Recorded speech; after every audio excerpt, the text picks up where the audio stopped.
the DOC docs ready for you. Oh, I'm gonna look through, make sure everything's there. There's one hiccup in 2021. Can you please mute yourself? So I'm thinking interns might have them. Okay, but I have them for 22. Okay.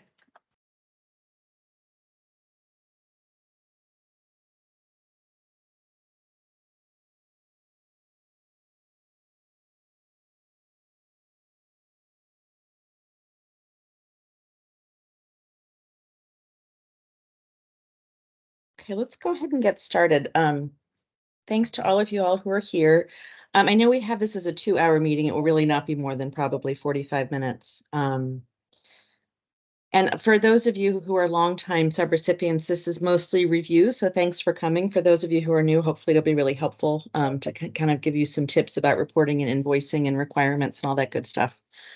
So Caitlin, could we go to the next slide? Thank you. And we will be recording this and we'll be posting it or sending it out. So if there's someone on your team who wasn't able to come or you want to go back and watch stuff, you should be able to do that.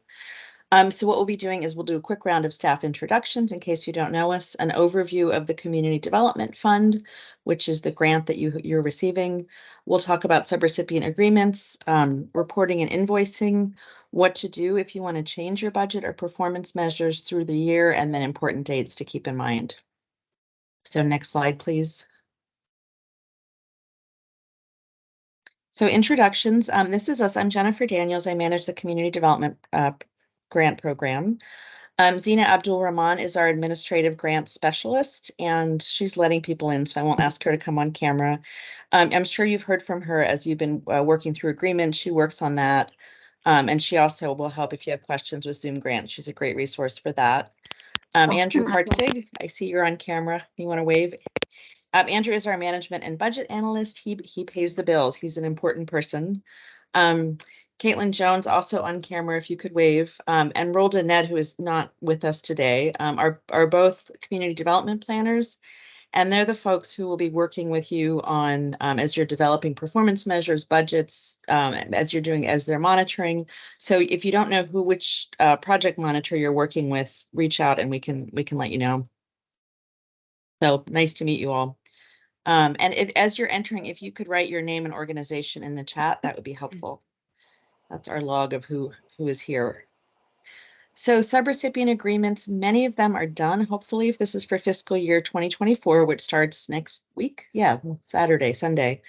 The agreements do need to be in place before funds can be spent. And not only do agreements need to be in place, but we need to have a purchase order. So the way the process works is after you have executed the agreement, it comes back to the county. It'll come to you via DocuSign, and then we'll execute it on our end and set up a purchase order. And then we will send you the purchase order number. That's a number that's going to be important as you're billing us. Something else that needs to happen before July 1st is all backup documentation needs to be uploaded to Zoom grants.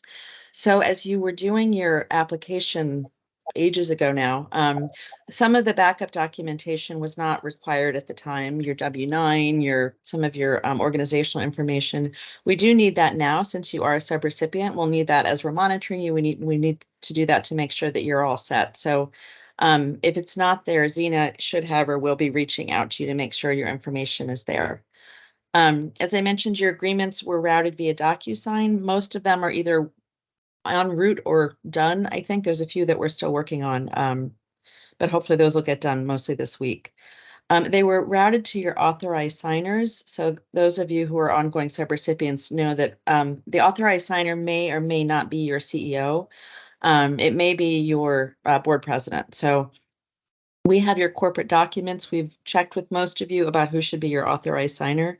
So it may be going to either the executive director or the board president, the agreement. The executed version, once it's done, will be emailed to staff listed in Zoom grants. And that's whoever you put in when you were doing your application. Usually people put in their executive director and grant contact. If you didn't do that and you're wondering where the agreement is going, it's probably to that person. If it needs to go to somebody different, let us know and we can route it to you. Also let us know if you need a hard copy mailed. Now that we're in DocuSign and in sort of virtual world, we're not really mailing hard copies. If that's something you need, let us know. And finally, let us know if you want direct deposit. I think most of you do direct deposit rather than cutting a check. If you do, you need to submit your most recent W-9, and Zena is probably talking to most of you about that. So I think I'm going to not pause for questions, or what's the best way to do this? Maybe let's go through, and then if you have questions at the end, you can let us know. So I'm going to turn it over to Caitlin, who's going to give you an overview of the Community Development Fund. There's a bunch of different funding sources, so that's important to know. Again, if you're an ongoing subrecipient, this is a refresher for you, but thanks, Caitlin. No problem. Thanks, Jennifer. So as Jennifer said, my name's Caitlin. I'm one of the project monitors for the Community Development Fund program. And I'm just going to give a quick overview of the various funding sources and some of the reporting requirements that are derived from those funding sources. So this is probably a refresher for many of you on the call, but so we're all on the same page. The Community Development Fund is made up of 4 different funding sources, and each of them have different requirements. So we have the Community Development Block Grant, the Community Services Block Grant, the Community Services Block Grant Temporary Assistance for Needy Families program, which is often referred to as TANF, and then our Affordable Housing Investment Fund Housing Services program.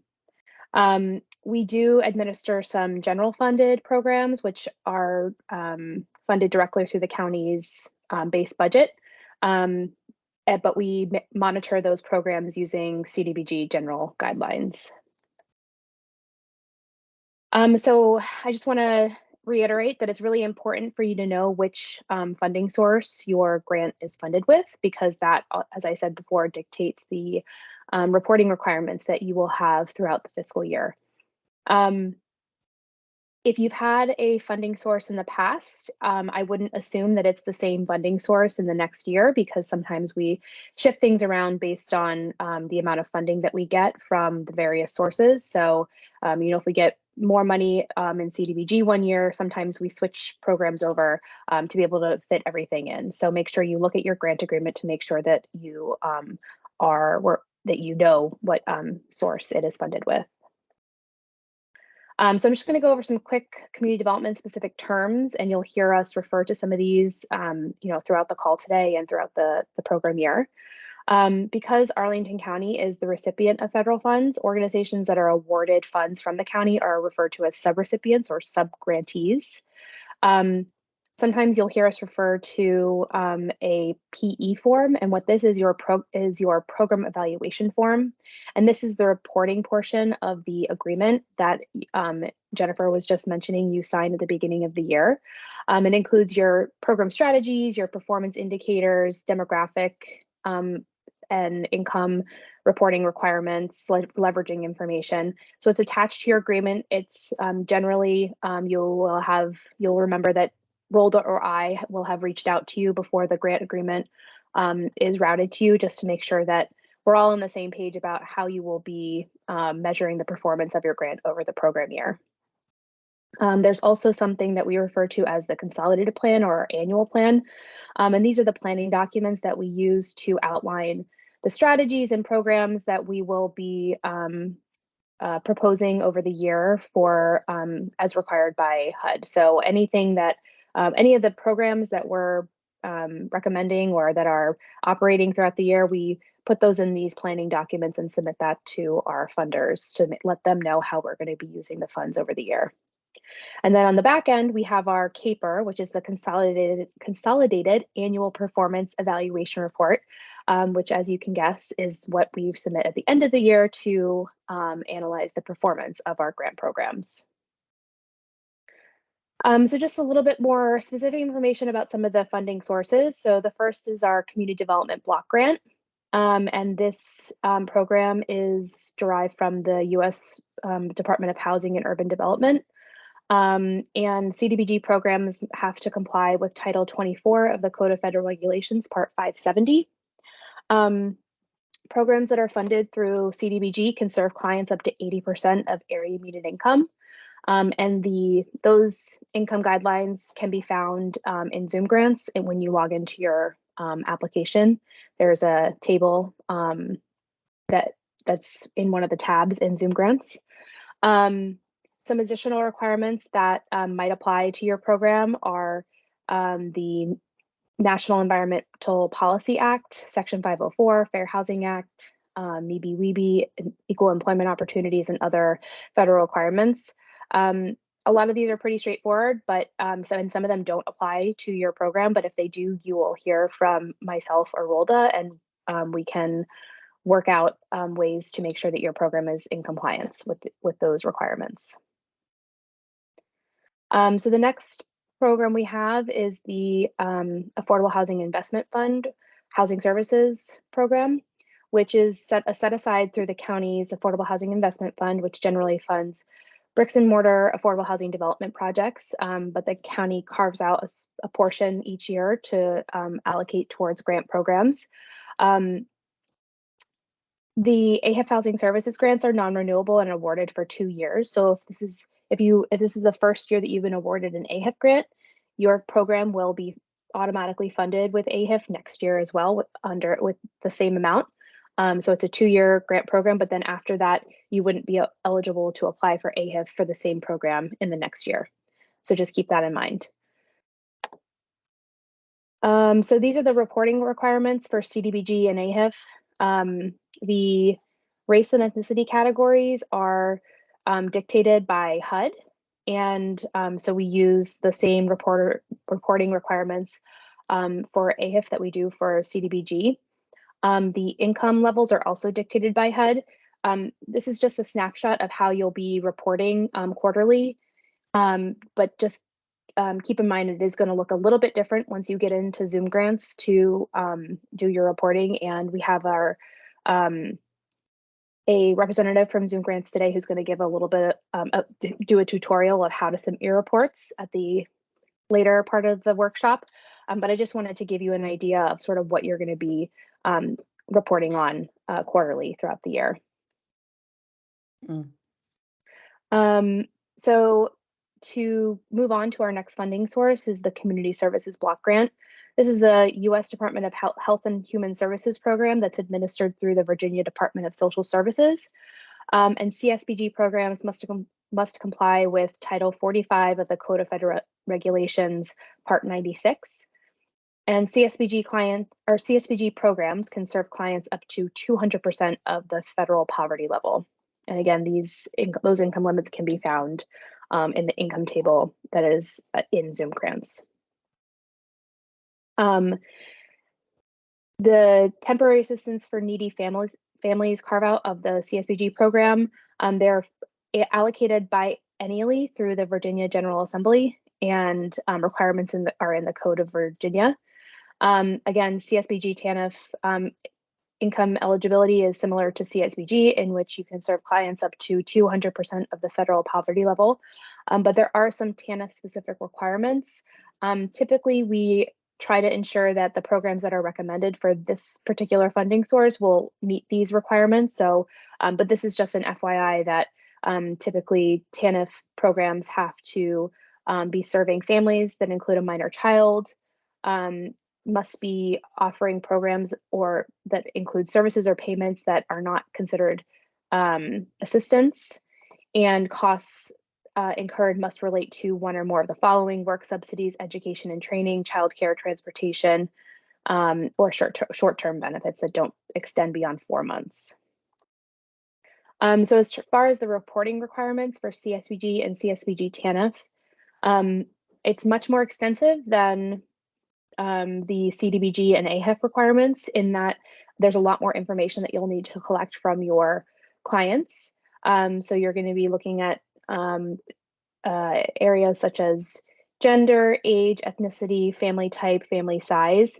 Again, this is just a snapshot of what you're going to be collecting from your clients and then reporting quarterly to us. But it's going to look a little bit different again in Zoom grants when you really get into the system and start adding in your data. And this is just a sort of a continued snapshot of what it looks like. So as far as the income limits for 2023, this is the income limit table. And again, this will be emailed and shared with you in advance of the program you're starting. So don't feel like you have to write everything down right now and take note of it. You'll definitely have this for your files when you start to fill out your reports and determine the eligibility of your program beneficiaries. And then I think, am I handing it over to Andrew now? Yes. Okay, great. Well, I'm going to hand it over to Andrew, who's going to talk about invoicing. Thanks, Andrew.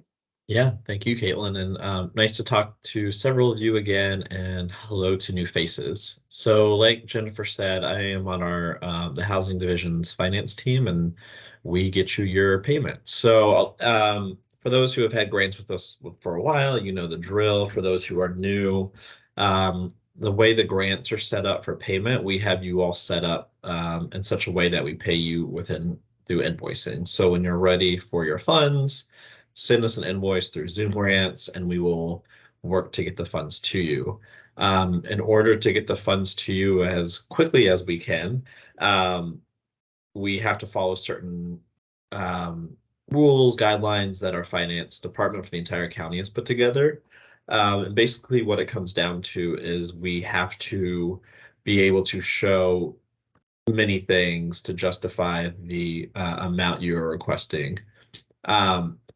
So because of that, when you submit an invoice, we will need the following things on the invoice itself. The purchase order number, as Jennifer mentioned at the beginning of this webinar, the purchase order number will come to you once the agreement is signed and we get the purchase order set up for you all. Every invoice will need an invoice number. So it could be invoice 1, 2, 3, 4. Our finance department. Because I had put happy Islamic New Year. Oh. Apparently the word happy, like Hi. apparently Hi. like Allah. M. Hill Gray, I'm going to mute you. So an invoice number 1, 2, 3, 4, whatever. Our finance staff does not like having a date as an invoice number, so just FYI on that. We will also need to see some backup documentation or supporting documentation that supports the amount being requested. We have to show to our finance department and auditors that we have gone through, we made sure that we are giving you all the correct amount of money based on what you have sent us.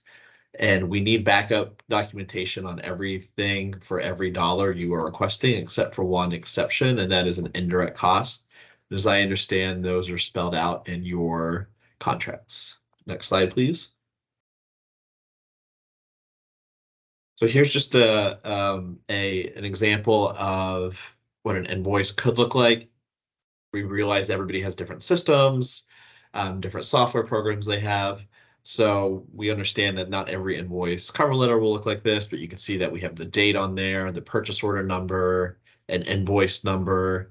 Please include the amount you are requesting.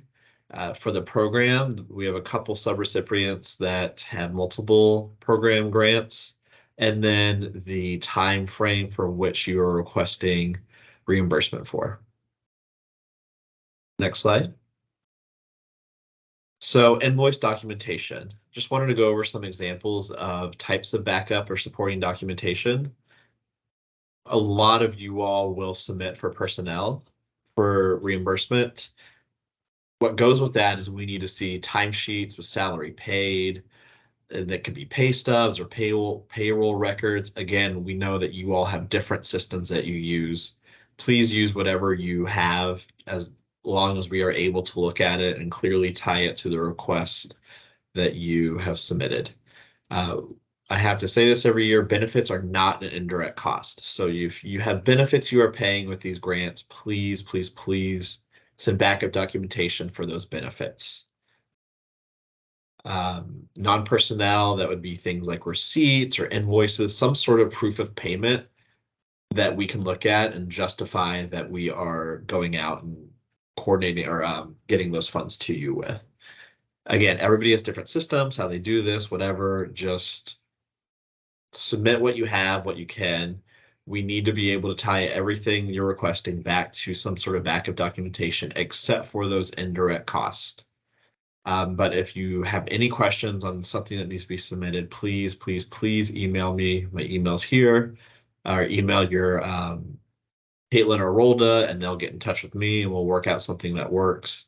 But the cleaner things are when they come to us and all the proper documentation is, the quicker we can get your funds to you. And I need to offer too that if the backup documentation you submit sums to a number higher than what you're requesting, that's fine. No problem. If the backup documentation you are submitting is lower than the amount requested, and that gap between what you're requesting and the backup documentation is not indirect cost, we cannot process that payment until we have everything we need.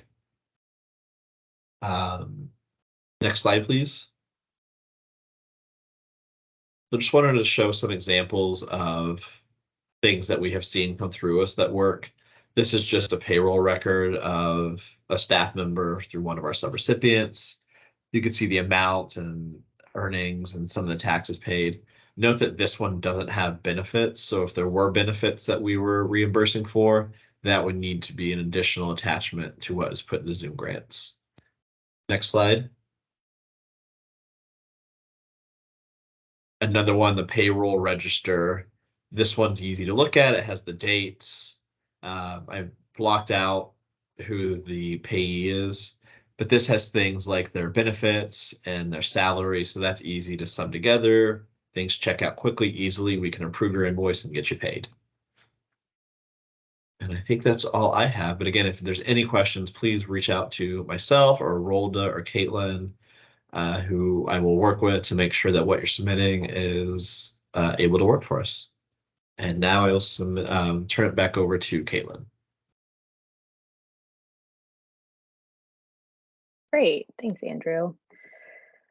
So just a quick reminder that invoices can be submitted with your reports. So the reporting schedule, we'll go over that at the end of the presentation. So you can submit your invoices with your quarterly reports, but invoices will not be approved unless you have submitted at least one reporting document. So we just need to make sure that that the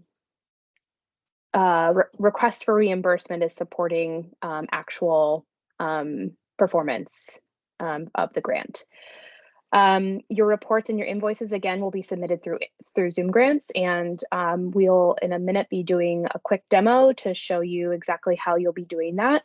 But I did also want to just indicate something about sort of the way that you can include our grant, your grant from us into the overall funding structure of your grant program. So again, invoices have to be submitted for costs that are incurred and expended, but they don't have to be proportional throughout the fiscal year. So for example, if your overall program budget is $100,000 and the grant that you receive from us is, say, $10,000 of that total cost, you can invoice for that $10,000 as soon as the costs are incurred and expended and you are serving beneficiaries. So just keep in mind that the reporting takes into account all program participants for the fiscal year, since the county funding is integral to the overall program.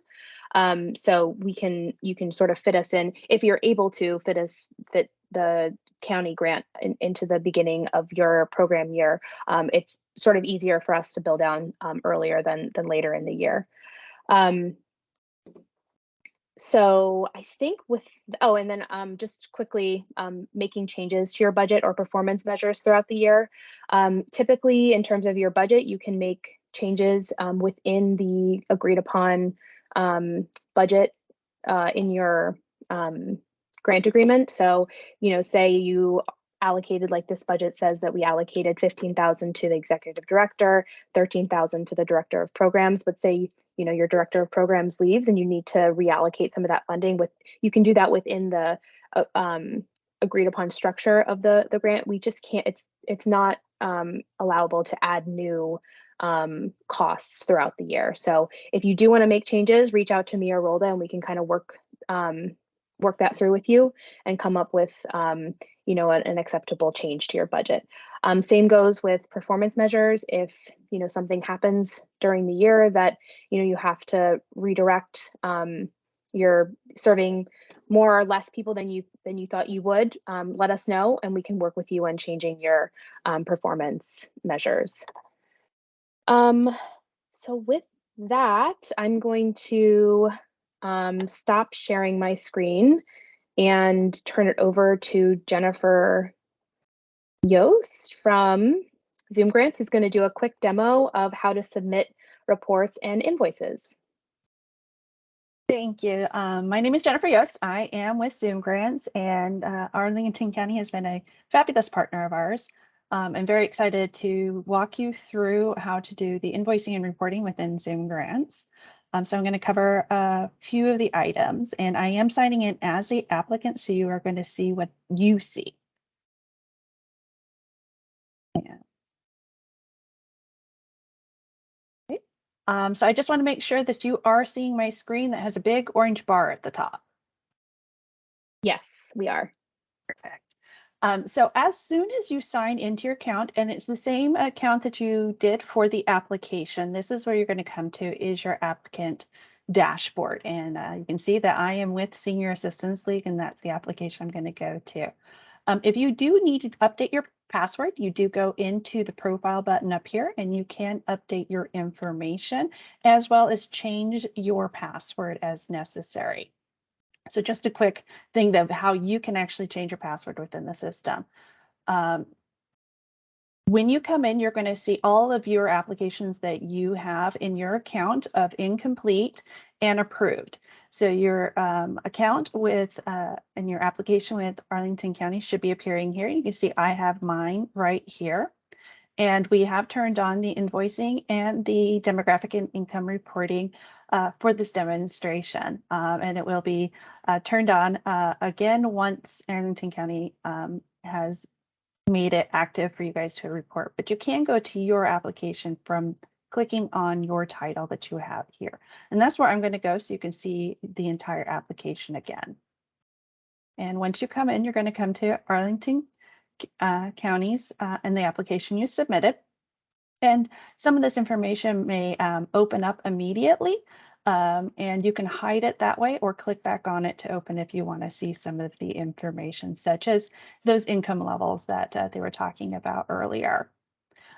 From here, you're going to see the application that you submitted, and please note the program evaluation form is right here and is part of your reporting.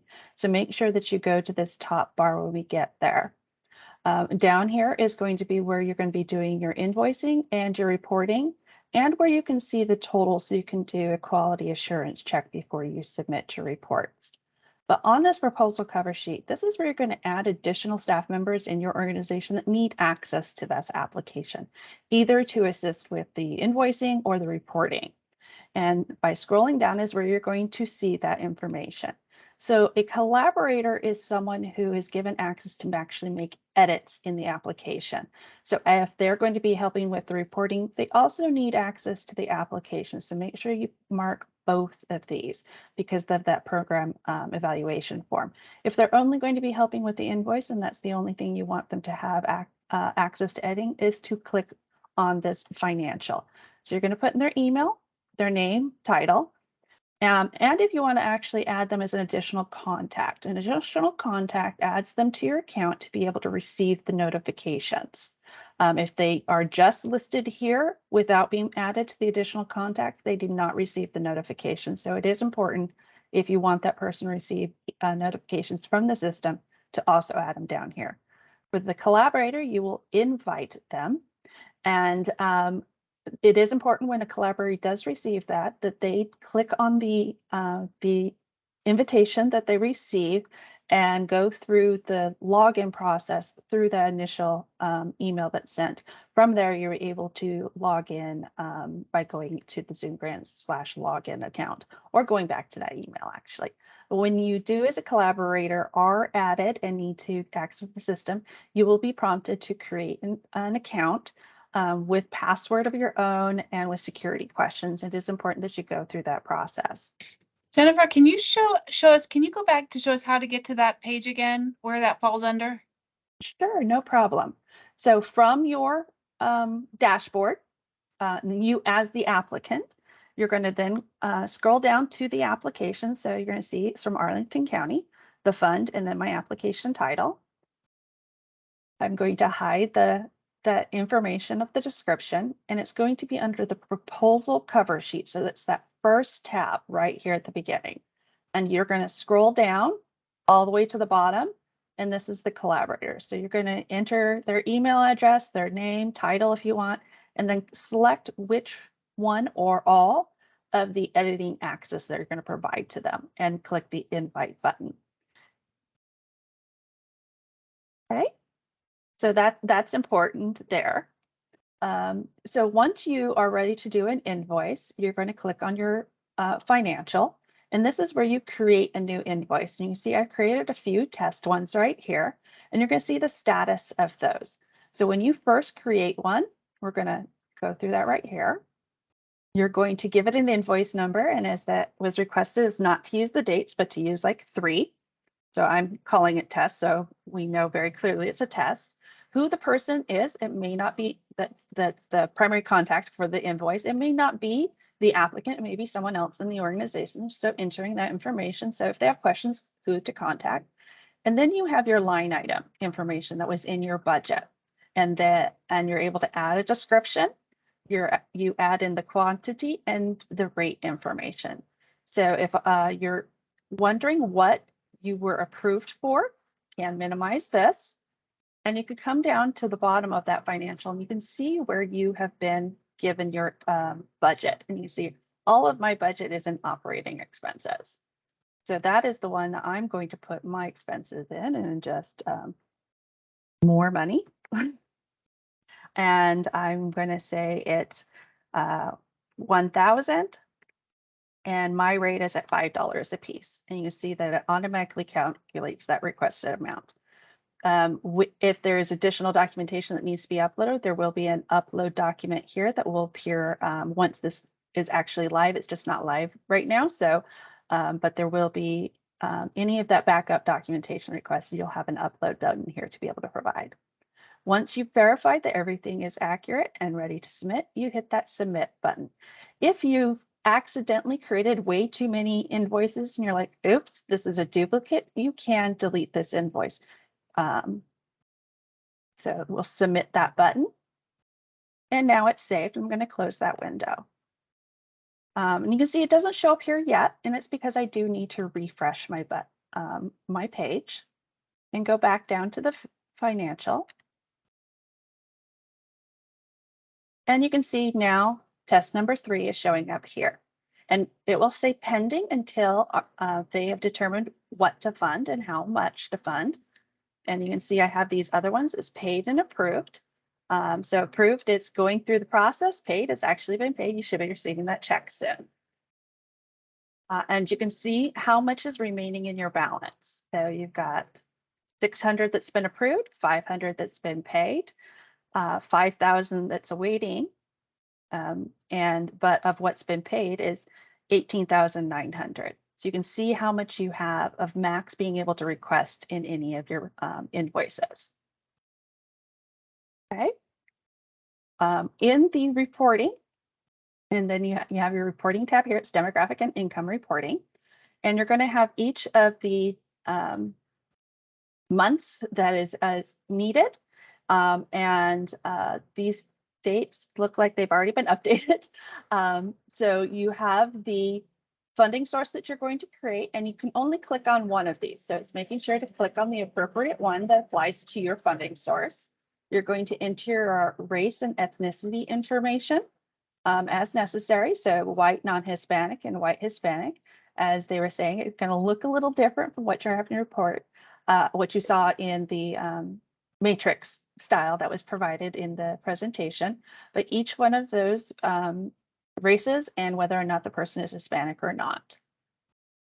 The female head of household number, the income tables. Now remember to know what those amounts are is up here. under the 2023 federal income limits, and you're going to see where that information is based upon the size of household. The total number of individuals and households being assisted, the gender, the age breakdown of those assisted, the education level of those being assisted, the health status of those being assisted, insurance sources, and then an additional question about race and ethnicity, military status, work status, household type. So if it's a single person household, 2 adults with no children, and so forth, how many people are in the household? What's the housing type if they're owning or renting? Level of household income, the income source, some additional income sources, and non-cash benefits, number of individuals not included in the totals above, so any other information, number of households not included in the totals above, and then at the end of the year, how much your funding was leveraged. And then here, of course, would be those additional documents that are necessary with the reporting. And as a reminder, this is only the first component of your report. You do have the program evaluation, but once yes. I'm sorry, can I just make a quick, I just want to make sure that we sort of reiterate something that I had talked about earlier, in that this is where it's really important that you know what your funding source is, because yeah, this first question, depending on what source you have, it's going to pull up different reporting requirements. So all of this sort of the options at the end that Jennifer was just reviewing, sort of housing type, you know, income received, those are CSBG required data points that not all grantees are going to be required to report on. It's just because of the source and our funder, they have different reporting requirements. So I just want to sort of reiterate that to make sure that you're looking at your grant agreement before you start submitting this report to figure out which source your project is funded with. Yes, thank you for that clarification. Yes, so if you click on on this one, it's going to hide some questions that you're not needing. Click on this one, hide some questions you're not needing. So only the questions that apply to that funding source will appear below for you to answer. Once you have completed the report, you're going to hit the Submit Demographic and Income Report. But please note, make sure to track your performance measures in the performance evaluation form. And that's where you're going to come up here. That's why anybody that's going to be helping with the reports as a collaborator does need to also be invited to edit the application. And I've got some test language in here of the strategy information, and down below is those performance measures and what was expected. And at Q1, you'd enter the information here, Q2, Q3, Q4, so that it will maintain that information. If you are needing to send a message to your planner, you can here, where you can ask the grant maker to take an action or just put notation here. But if you click the grant maker action, you will receive a flag. They will receive a flag. If they have sent you an action to be completed, you will actually receive a flag on your dashboard. So I'll show you how that looks. Going back to on my account here, you see this one has a flag. So this means I have action I need to be taken, that my grant administrator has identified an activity for me to do. To access some of the help information, so on each of your applications, you're going to have a help button here. And this is where you can potentially watch some videos, slideshows, or see the applicant tip list, but also access our Zoom Grants University, as well as to contact admin. If you are having technical issues with Zoom Grants, you can reach out to the Zoom Grants team. If it's a programmatic question, we will direct you back to Arlington County, as we are unable to answer those questions. But in Zoom Grants University, it will take you to the applicant college, is what we call it. So you can also click on the home. But this is, think of it as a user guide manual of assisting with very common aspects of it, of an application, like uploading additional information, applicant submitting, assist applicants submitting applications, changing your password, or if the person in the organization who is listed as the applicant is leaving and you need to transfer the ownership of the application to someone else. This can help you walk through the process of providing the appropriate information for Zoom grants to do that for you. But you can very easily just put comments in here, go invoices, and it'll pull up any of our articles that have information about invoices and can get the information about those and filter through. So this is kind of your self-help guide for using Zoom grants. And with that, I stand for any questions.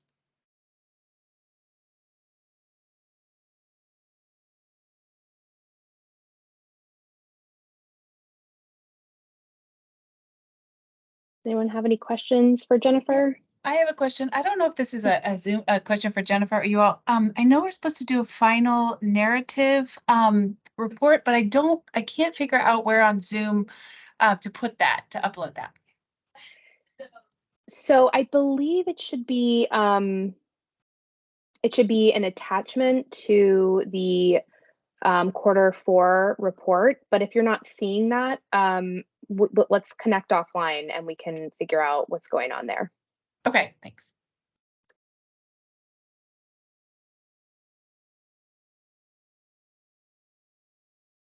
Looks like we've got a question from Kathy. Yes, thank you.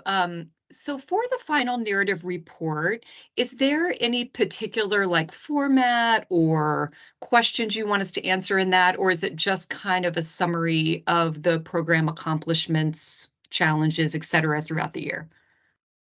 That's a great question. So there isn't a prescribed format. I think that it's helpful for us to hear about how your program year went in written form, to sort of understand, what your challenges were, what some of your successes were. Sometimes grantees include some, stories about some of their clients and how the organization might have helped them with a particular issue. And I think it's just helpful for us to get a feel for, how your program year went, what you might do differently next year, those sort of things. Okay, thank you.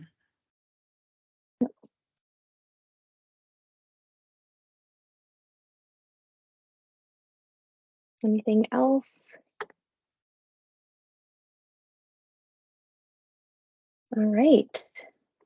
Well, again, if you have any additional questions, if something comes up after this workshop and you think, oh, I really should have asked that, feel free to reach out to me or any member of the housing team. Oh, looks like we do have a question from SAS. Can you go for it? Hi, Kathleen. Can you hear me? Yep. How can we invite a collaborator for multiple programs, like applications already in process and that has been there for a while? So I think I'm going to let Jennifer answer that question, since we have our Zoom grants rep on the line. No problem. Let me go back into the application. So any application that you are the applicant, which means you are the person that owns this application, you have the authority to add additional people to that application. And you do have to do it on an application by application basis, because you may not want them to have access to all applications. So any of the applications that you have on your My Account homepage. So I have all of these, so I want them to have access to this one and this one. I have to go into each one of them separately. So I go into that application. I go to the first tab, and in Arlington County's case, it is the proposal cover sheet.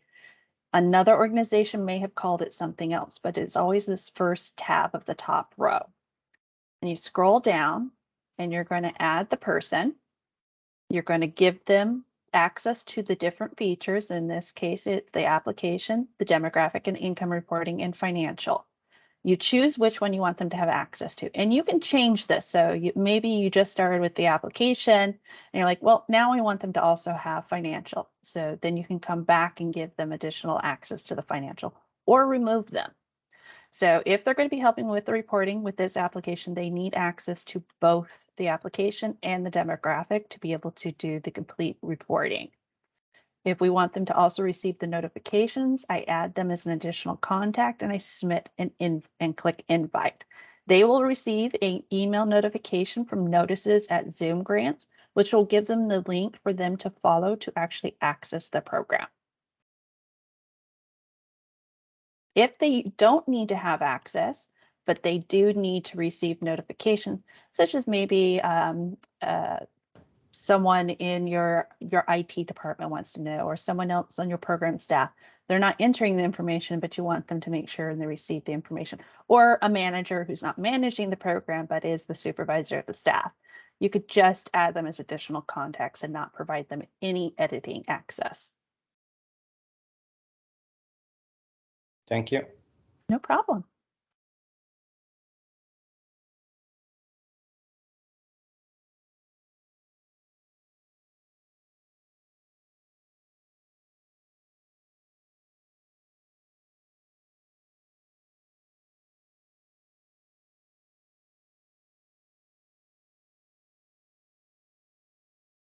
Looks like we've got a question from Manuel.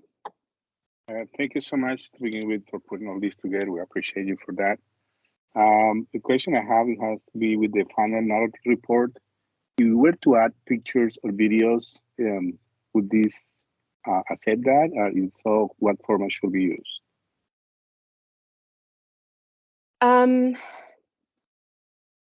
can actually show that if you want me to. Great, because I'm like, I don't know.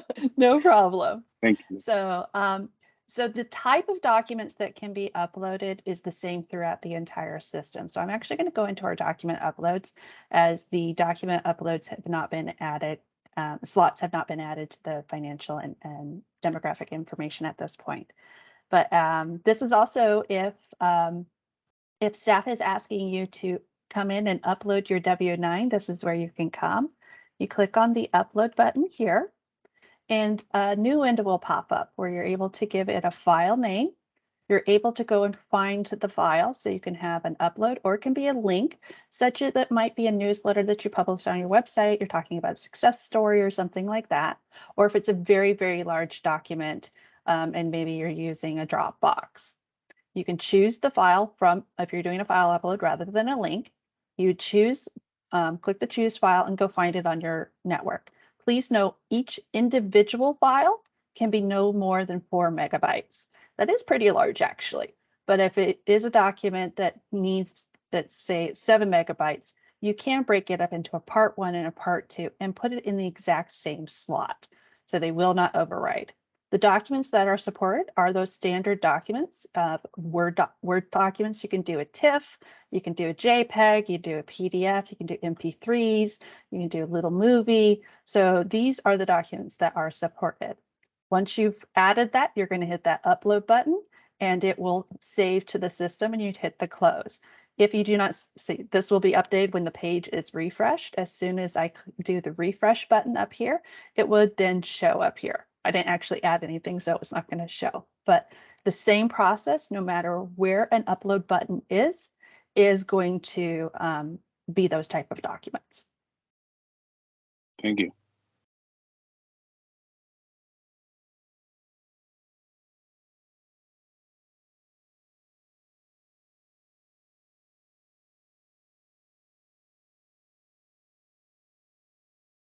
Any other questions?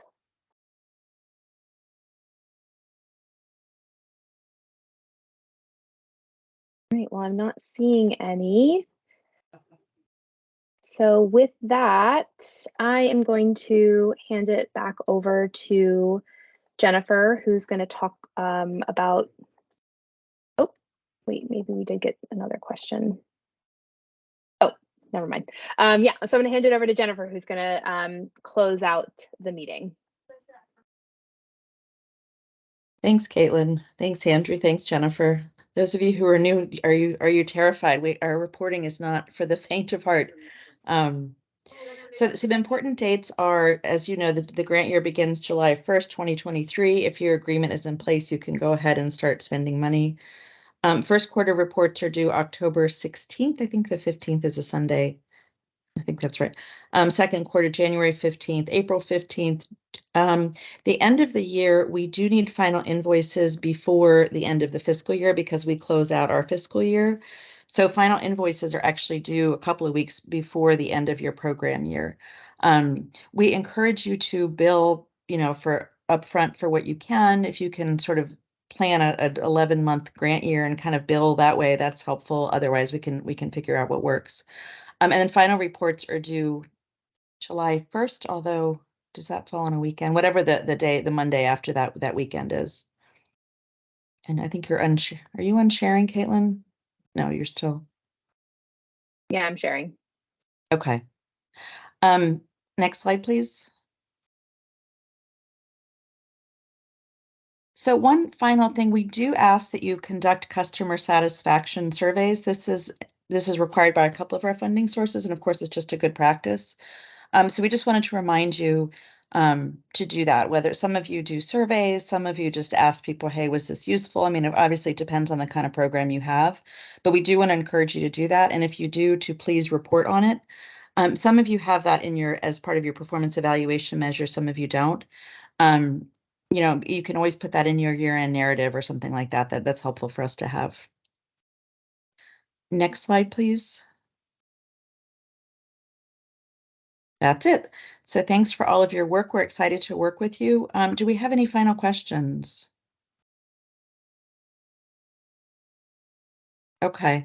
And I do want to encourage you to reach out. You have lots of resources. Caitlin or Rhoda or Zena or Andrew are happy to help. Jennifer from Zoom Grants is a great resource. So if you have questions on reporting, invoicing, anything like that, please let us know. So with that, we will close out. Thanks all for coming. And yes, we will be providing a copy of the presentation and the recording. So that'll be sent to your email in the next couple of days. Thanks all. Thank you. Have a great day.